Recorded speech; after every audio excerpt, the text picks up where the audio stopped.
Hey there, and welcome back to Soar Fitness. Oh, how did that get here?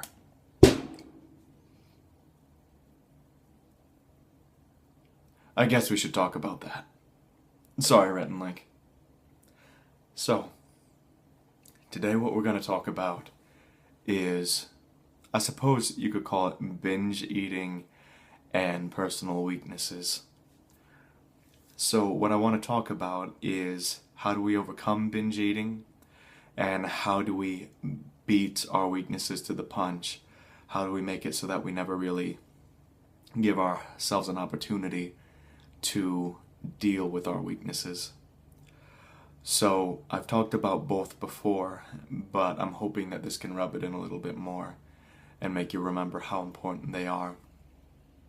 The first is schedule, which I did discuss before. For me, again, because I eat so much protein, I need so much protein for weightlifting.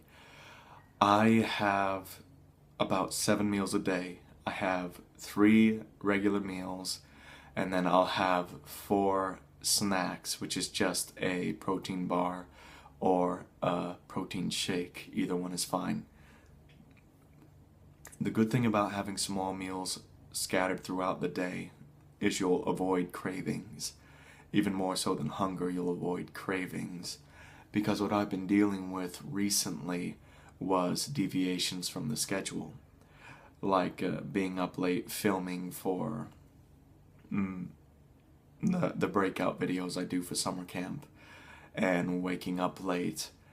I ate out late because I was hungry all that time. I was active, I was using carbohydrates, and my body's saying I want to replace this stuff. What's something I can replace it with? Soda. Absolutely. Let's do it. And then your mind gets so set in on it that you're going to get it. So, when you're, I don't want to say the word dieting, when you're changing your eating lifestyle, you do not want to face your cravings. And what I mean by this is, instead of trying to break down a brick wall in your life, walk around it. Don't look at it. Don't deal with it. Which sounds very counterproductive, but it's very healthy. So, for example, one of the things that will make me binge eat is deviating from the schedule and not eating enough. To combat that and not deal with that weakness of mine at all, I'll eat multiple meals throughout the day so that I'm never hungry, but I'm still in a caloric deficit. I'm still eating less than I'm burning off. Well, I'm still eating less than you get my point. Caloric deficit. So, I don't need to deal with my weaknesses at all.